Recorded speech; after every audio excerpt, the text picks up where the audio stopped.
আমরা চাইবো একটা ইয়ার ক্যালেন্ডার, মাঠের বরাদ্দ নিয়ে কোনো ক্যাওস থাকবে না। আমার তো কাজ এজ লেভেলে বেসিক্যালি, এবং এজ লেভেলে শুধু কি হবে, শুধু প্লেয়াররা ছোট, সব তো একই, তাই না? তো আমাদের আমি একটু আগে বলেছি এখানে আম্পায়ারিং কোর্সেস, তারপর লিস্টেড এবং বিসিবিতে কত টাকা নির্ধারণ করা হচ্ছে, গ্রেডেশন আছে, তারপর কোচেসদের সাথে কোচেস যারা আছে তাদের অ্যাসিস্ট্যান্ট থাকবে। এই যে উপজেলাগুলির দাবি আসলো, তো উপজেলাগুলো তো কোচ নিয়োগ দিতে হবে, সব কিছু মিলিয়ে আসলে স্ট্রাকচার তৈরি আছে।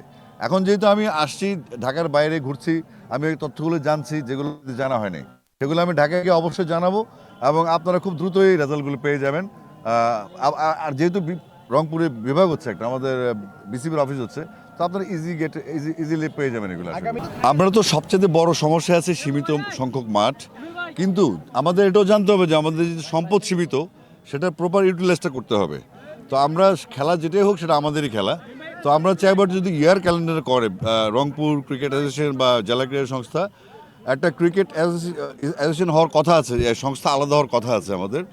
তো আমরা চাইবো একটা ইয়ার ক্যালেন্ডার, এটা জেলা ক্রীড়া সংস্থার হোক, বিসিবির হোক, কিংবা বাফুফের হোক, বা অন্যান্য অ্যাথলেটিক্স যে কোনো ফেডারেশনের হোক, একটা ইয়ার ক্যালেন্ডার হলে যেটা সুবিধা হবে, আপনি মাঠের বরাদ্দ নিয়ে কোনো ক্যাওস থাকবে না, যে আমরা এই 4 মাস ফুটবল হবে, 4 মাস ক্রিকেট হবে, হকি তো উঠেই গেছে, কিন্তু হকি শুরু করতে হবে, সবই তো আমাদের খেলা, বাচ্চারা খেলবে।